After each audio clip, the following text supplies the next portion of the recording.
नरक से निकलता है तो भी वह कहा जाता है त्रियंच पर्याय में जन्म लेता है। त्रियंच में भी पूर्व जो खूंखार जानवर होते हैं, जो मांसाहारी जानवर होते हैं, अर्थात जो बहुत ज्यादा खूंखार जानवर होते हैं, उन जानवरों में जन्म लेता है। और छठे नरक का निकला हुआ त्रियंच भी हो सकता है और मनुष्य भी हो सकता है। जननी उदर बसो नौ मास, वहां से निकल करके जीव बड़ी मुश्किल से जननी, जननी मतलब माता के गर्भ में आया। तो कितने दिन तक पेट में रहा? 9 मास। अंग सकुचते पाई त्रास। 9 मास पेट में रहा, ये बात को आप लोग अच्छे से जानते हैं। और कैसे त्रास पाई? अंग कैसे थे हमारे, मालूम है आप लोगों को? पूरे ऐसे सुकड़े हाथ भी बंधे होते हैं और पैर भी पूरे बंधे होते हैं, और नीचे सिर होता है और ऊपर पैर होते हैं। अंग सकुचते पाई त्रास, निकसत जी दुख पाए घोर, तिनको कहत न आवे। जब निकल रहा था, पेट से बाहर आ रहा था, उसका जन्म हो रहा था, तो उस समय इतना दुख होता है, इतना दुख होता है, इतना दुख होता है कि उस दुख का कोई और छोर नहीं है। समुद्र की ओर छोर को तो फिर भी देखा जा सकता है, उसकी ओर छोर को फिर भी पता लगाया जा सकता है, लेकिन माँ को और संतान को इतना दुख होता है, इतना दुख होता है कि उसका कोई अंत नहीं है। लेकिन माँ अपने बच्चे की खुशी में इतनी बेभान हो जाती है, खुशी का पार नहीं होता है। संतान के पैदा होने की खुशी जो होती है, उस खुशी में इतने महान दुख को भूल जाती है। यदि सामान्य ऐसा बोला जाए तो उस दुख को सहन करते ही राम नाम सत्य हो जाए, इतना दुख होता है। लेकिन उस दुख का भान पुत्र की खुशी के आगे वो दुख भी फीका पड़ जाता है। इसलिए कहा है कि जब पहली सांस ली थी तुम्हारे माँ बाप हमारे सामने थे, और जब हमारा कर्तव्य बनता है कि जब हमारे माँ बाप अंतिम सांस ले तो हम उनके साथ, क्या हम उनके साथ। जितनी खुशी माँ बाप ने जब आपको पैदा किया था तब माँ बाप को खुशी हुई थी, माँ बाप की सेवा करते समय उतनी ही खुशी हमारे अंदर होना चाहिए। बोझ नहीं बल्कि सौभाग्य समझना चाहिए कि हमें अपने माता पिता की सेवा करने का सौभाग्य मिला है। नहीं तो दुनिया में ऐसे लोग हैं जिनको माँ की ना तो 2 डांट खाने मिलेंगे, ना माँ के गालों पे चांटे खाने मिलेंगे। वो सौभाग्यशाली नहीं है, वो बहुत दुर्भाग्यशाली है। और वो सौभाग्यशाली है जिन्हें माता पिता की डांट और माता पिता की मीठे मीठे थप्पड़ भी खाने मिलते हैं। तो बात समझ में आई कि जननी के उदर में, पेट में यह जीव जब 9 मास तक रहा, इतने दुख को सहन किया कि अंग सकोड़ने के कारण बहुत सारे दुखों को प्राप्त किया, और निकलते समय इतने दुख को प्राप्त किया कि उसका कोई और छोर नहीं। बात समझ में आ गई? तो अंग सकोड़ने से और कौन कौन से और भी मनुष्य पर्याय में कौन कौन से दुख होते, इस बात को बताते हुए कहते हैं पंडित दौलत राम जी, बाल्यपने में ज्ञान न लहो, तरुण समय तरणी रत रहो।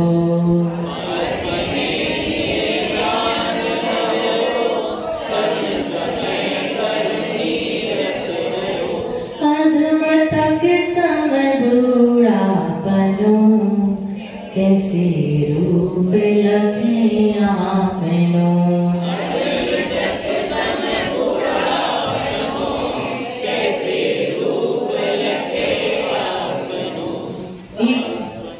बोलिए।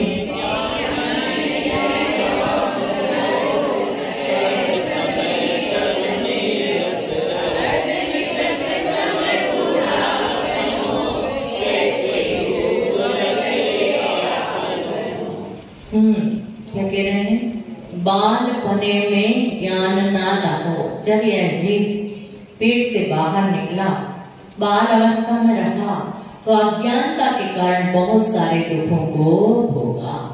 कि माँ इतना प्यार करती अपने पुत्र से, अपनी संतान से, इतना वात्सल्य उसके अंदर होता है, लेकिन उसके बावजूद भी जब तक बच्चा रोता नहीं है तब तक माँ उसे दूध नहीं पिलाती। कितने अच्छे से बोल रहे हैं, नहीं पिलाती है, मतलब उसे भूख लगती है, रोता है, फिर दूध पिलता है। उसके पहले तक तो वो भूखा पड़ा रहता है, प्यासा पड़ा रहता है। जब तक मुंह बोलते नहीं आता, माँ ने पानी पिला दिया, ओंठ सूखे देख लिए, बच्चे के ओंठ सूख गए हैं तो पानी की बूंद चम्मच से डाल दी, नहीं तो उसको जब तो ओंठ नहीं सूखे हैं, रो नहीं रहा है, तब तक ना तो उसकी भूख की चिंता, ना उसके प्यास की चिंता। ये दुख उस बचपन में उसमें होता है। और कौन कौन से दुख बालपन में? बच्चा खेलता है, थोड़ा सा बड़ा होता है, हाथ पैर चलने लगते हैं, और जैसे ही हाथ पैर चलने लगते हैं कि होता ये है कि माँ तो अपने काम में लग जाती है, देखती बच्चा खेल रहा है, बच्चे ने गंदगी कर ली, वही सब कुछ कर लिया, और पूरी लेपा पोती ऐसे ही होता है ना। अब तो कैंपर फेम्पर क्या क्या पहना देते हैं, बाइपर का फाइबर क्या है, डाइपर, जो भी कुछ हो, समझ गए ना आपने। बाइपर को चला देता है, तो उसको पहनाने के अब तो वो क्या चल गया, नहीं तो बच्चे नंगे दुरंगे खेलते रहते थे और करा लेते थे, और करने के बाद में यदि किसी ने नहीं देखा तो पूरी लीपा पोती हाथ से कर लेते थे। और बच्चे की आदत होती है, यदि और नहीं देखा तो फिर मधुरम मधुरम। एक बार तो सबको चेक होंगे सब, ऐसा कोई भी नहीं है जिसने चखा नहीं हो, सबने स्वाद लिया। बालपन की अज्ञान अवस्था का दुख सबने भोगा है, क्योंकि बालपन सबका है, इसलिए सबने उस चीज का अनुभव किया हुआ है। हम कितने अच्छे से हंस रहे हैं। ये दुख है जिस चीज को देख करके गिलानी इतनी होती है, उस चीज का स्वाद भी ले लिया। इस प्रकार से बच्चा दुखी होता है, इस प्रकार से दुख का अनुभव करता है। अज्ञानता के कारण दुख सहन किया, और तरुण समय तरणीरत रहो, और जब जवान हुआ तो भोगों में, स्त्रियों में मग्न हो गया, और अपने स्वरूप का ज्ञान नहीं हुआ, अपनी आत्मा को नहीं पहचाना। बचपन में अज्ञानता के कारण अपने स्वरूप को नहीं जान पाया, जवान हुआ तो भोगों में मस्त हो गया, इसलिए अपने स्वरूप को नहीं जान पाया, और अर्धमृतक सम बूढ़ापन है। और जैसे ही बुढ़ापा आया, अब चाह करके भी कुछ, बुढ़ापन कैसा होता है? अर्धमृतक। अर्धमृतक का मतलब क्या होता है? आधा मरण क्यों कहा बूढ़े आदमी को?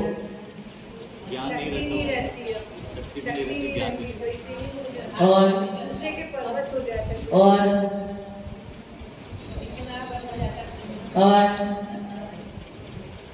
अर्धमृतक का बुढ़ापा में पता है ना, बुढ़ापे में लस्त हो जाती, सारी इंद्रियां शिथिल हो जाती हैं, हाथ काम करना बंद कर देते हैं, पैर काम करना बंद कर देते हैं, और सारी इंद्रियां शिथिल हो जाती हैं। लेकिन उसको आधा मरा क्यों कहा? बूढ़ा कह दिया तो पता है ना, बूढ़ा कह दिया तो हो गया, लेकिन आधा मरा क्यों कहा? आधी चेतना चली जाती, आधी बचती है भाई सुरेंद्र भाई, आधा मरा क्यों कहा? विजय भैया, एक आंटी थी, वो आपस में दो बातें कर रही थी, महिलाएं, बोले कि मुझे माता जी के पास जाना है मंत्र लेने के लिए। पता है काय का मंत्र? बोले नींद नहीं आती इसलिए मंत्र लेने जाना है। तो दूसरी वाली बोल रही थी, बोले माता जी के पास जाने की जरूरत नहीं है और मंत्र जपने की भी कोई जरूरत नहीं है, आप तो माला ले लो हाथ में, नींद अपने आप आ जाएगी।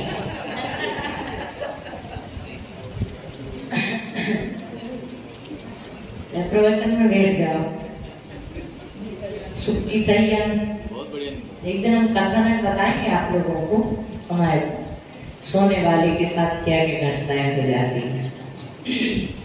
तो सुरेंद्र भैया आधा मरा क्यों था? शक्ति नहीं हुई। और कोई पीछे वाले भैया कुछ बता रहे थे आप? वो भी भैया परवश हो जाता। हाँ ये थोड़ा ठीक है। और प्राण जुड़े हुए तो जुड़े ही रहेंगे ना, आत्मा और शरीर से शुरू से जुड़े हैं, लास्ट तक जुड़े रहेंगे। जब जाएगा ना ऊपर तब एक साथ जाएगा। आधे प्राण नहीं जाते, आधे मरे व्यक्ति बूढ़े व्यक्ति के आधे प्राण चले जाते, ऐसा नहीं, प्राण तो पूरे ही रहते हैं लेकिन इंद्रियां शिथिल हो जाते हैं। लेकिन आधा मरा क्यों कहा? मैं बताऊं क्यों कहा?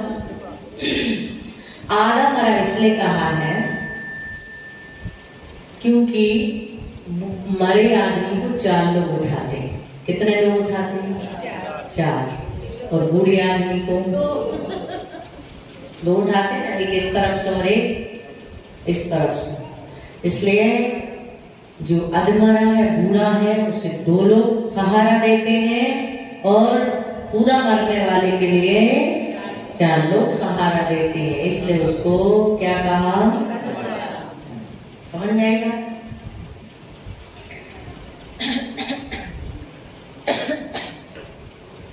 अब इस प्रकार से इस जीव ने बहुत सारे दुखों को सहन किया।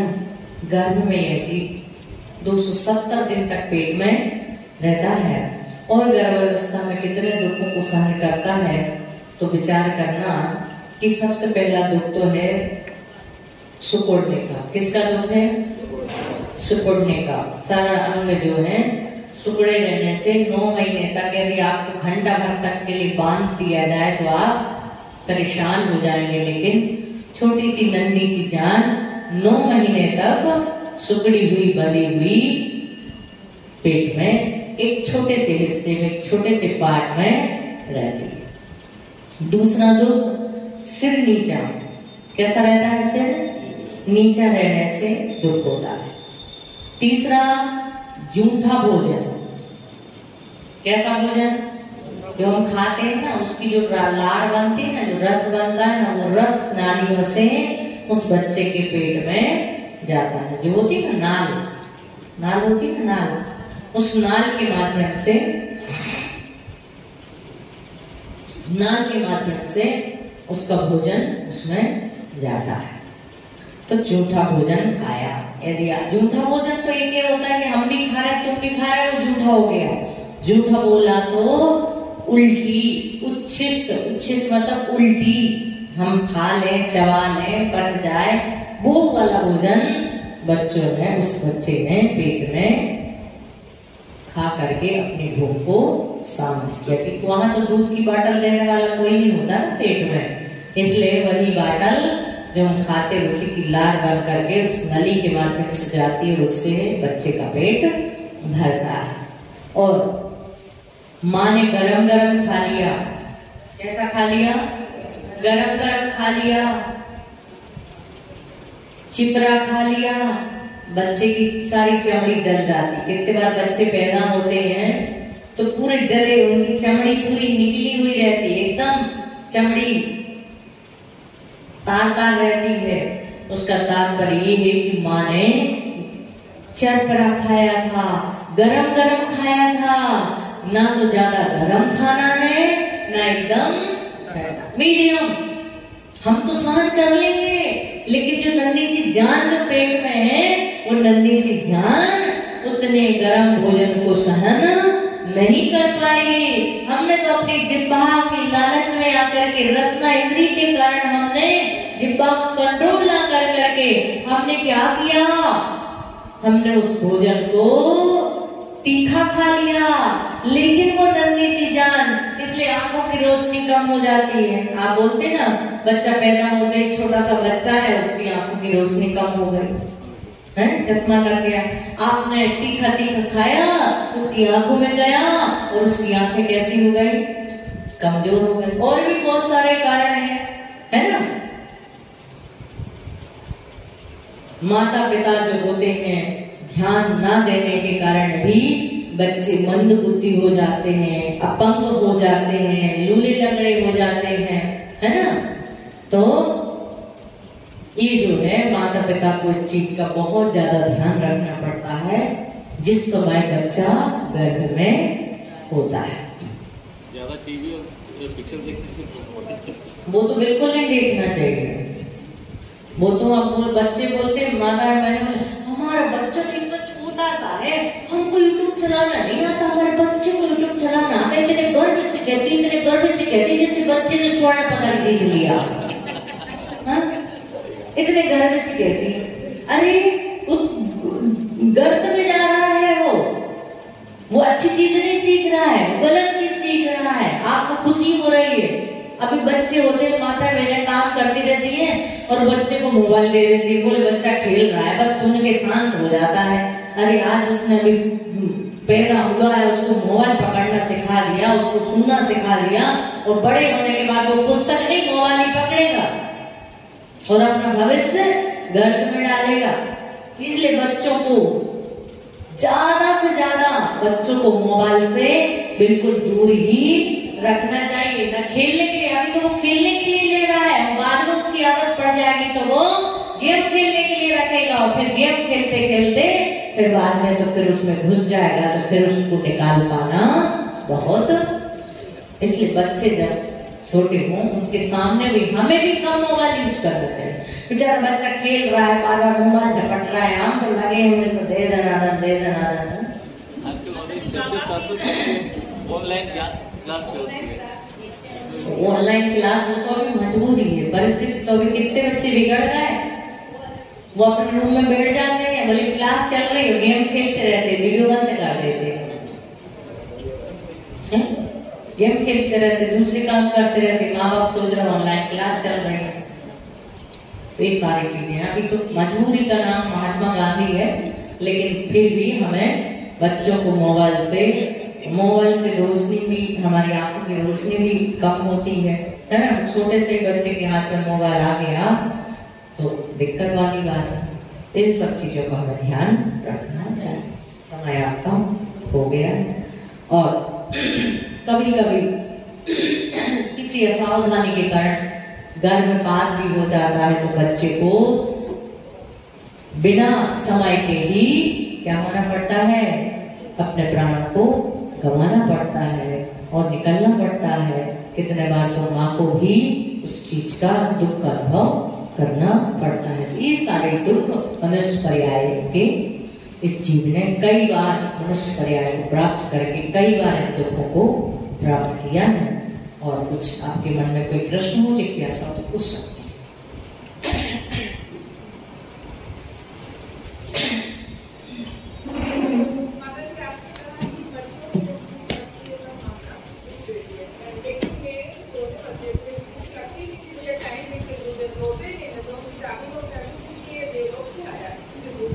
हाँ, ये बात सही है कि जो बच्चे उच्च पर्याय से आते हैं, देव पर्याय से आते हैं, वो खाने में कम रुचि रखते हैं।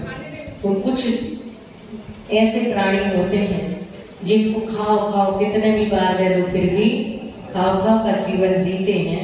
इसका मतलब ये है कि वो नरक गति से या और अन्य क्रिया आदि गतियों से यहाँ पर